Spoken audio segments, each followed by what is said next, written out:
Breaking news, the U.S. has abruptly ended all trade talks with Canada over a viral Reagan ad. But analysts say that's not the real story. Breaking news, the U.S. has ended all trade negotiations with Canada over a viral Reagan ad. But experts say the real story runs much deeper. You think you know why Trump just blew up trade negotiations with Canada? You think it's about a viral Reagan ad? A diplomatic tantrum? Think again. While the world was busy watching that circus and headlines were screaming about broken deals and alliances, something far more planned was going on behind the scenes. And what you're about to discover isn't just about one explosive moment between two countries. This is about a pattern, a strategy, a distraction so perfectly timed that most people will never even notice what they weren't supposed to see. So buckle up, because by the end of this, you're going to see this whole story from an angle the mainstream media is terrified to touch. Let's rewind to the moment everything seemingly fell apart. Yesterday morning, the internet blew up. All trade negotiations with Canada are hereby terminated. Not a suggestion, not a diplomatic warning, a complete shutdown. $20 billion in commerce, decades of partnership, gone in a single Truth Social post. And the trigger? An advertisement, not a policy dispute, not a security threat. An ad produced by a provincial government in Ontario that spliced together vintage Ronald Reagan footage warning about the dangers of tariffs. Within hours, Trump's response was volcanic. He accused Canada of fraudulently weaponizing Reagan's legacy, of interference, of disrespect so profound it warranted scorched earth retaliation. The world watched in stunned disbelief. How could a video made not even by the federal government in Ottawa, but by Queen's Park in Toronto, vaporize months of painstaking trade negotiations? But here's where it gets interesting. Here's where you need to start asking different questions, because the spectacle, the drama, the outrage, that's all surface. That's the show. And if you're watching the show, you're missing the real story happening off stage. Let's talk about timing. Why now? Why this particular moment for this particular explosion? Because while Trump was rage posting about Canada and Reagan, while cable news was breathlessly dissecting diplomatic fallout, something unprecedented was quietly unfolding inside the United States. Something that should have been dominating every single headline. Something that affects your life far more than any trade spat. For the first time in living memory, and I mean literally ever, the US government announced it simply won't be releasing inflation data next month. Not delayed, not revised, not coming. The Bureau of Labor Statistics has essentially gone dark. No one's collecting prices, no one's tabulating what groceries cost, what gas costs, what rent is doing. There is no official number for how fast prices are rising in America right now. Let that sink in for a second. The economic instrument panel just went black. The warning lights have been cut. And instead of alarm bells ringing across every news in a twerk, instead of the emergency congressional hearings, what dominated the headlines? A fight with Canada over a decades-old Reagan clip? Coincidence? Let's keep digging. This didn't happen by accident. This is the system short-circuiting in real time. The commissioner who ran the Bureau of Labor Statistics? Fired? Why? For telling the truth about unemployment numbers. For doing his job with integrity. Trump tried installing a replacement, but the pick was so spectacularly unqualified that even his own party couldn't stomach it. The nomination simply evaporated. Now there's an empty chair at the top, no one running the show, and a growing sense that the adults have permanently left the building. No data, no leadership, just rising anxiety that nobody in power wants to acknowledge. It's like someone cut the wire to the warning lights on a plane mid-flight and told the passengers, if you don't see the red blinking, there's definitely nothing wrong. Meanwhile, out in the real America, devastation is quietly spreading. Food aid for 42 million people, 42 million Americans, is hanging by a thread. SNAP benefits, what used to be called food stamps, a program that dates back to the Great Depression and has never been paused or cut off like this, is suddenly at risk of massive disruption. Who are these 42 million people? They're not statistics. They're seniors on fixed incomes, trying to make it through the month. They're parents desperately trying to keep their kids fed. They're people with disabilities who have no other options.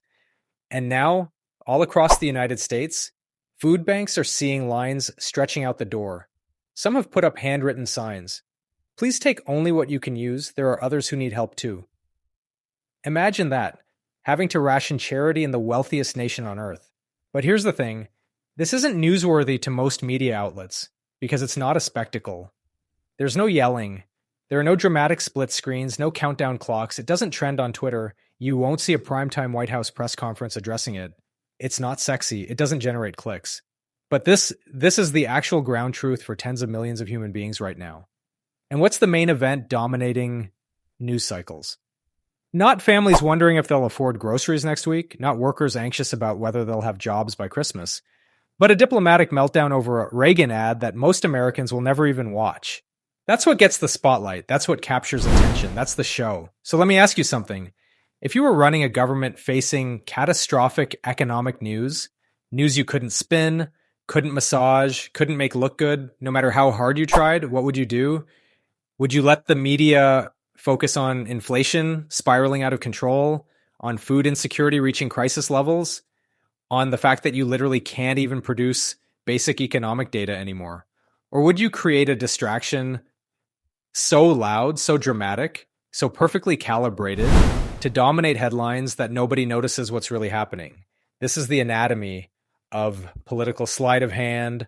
Look over here at the outrage. Look at the drama. Look at the international incident. Just don't look too closely at what's happening in your own backyard. Don't ask why inflation data vanished. Don't wonder why food banks are overwhelmed. Don't notice the pattern.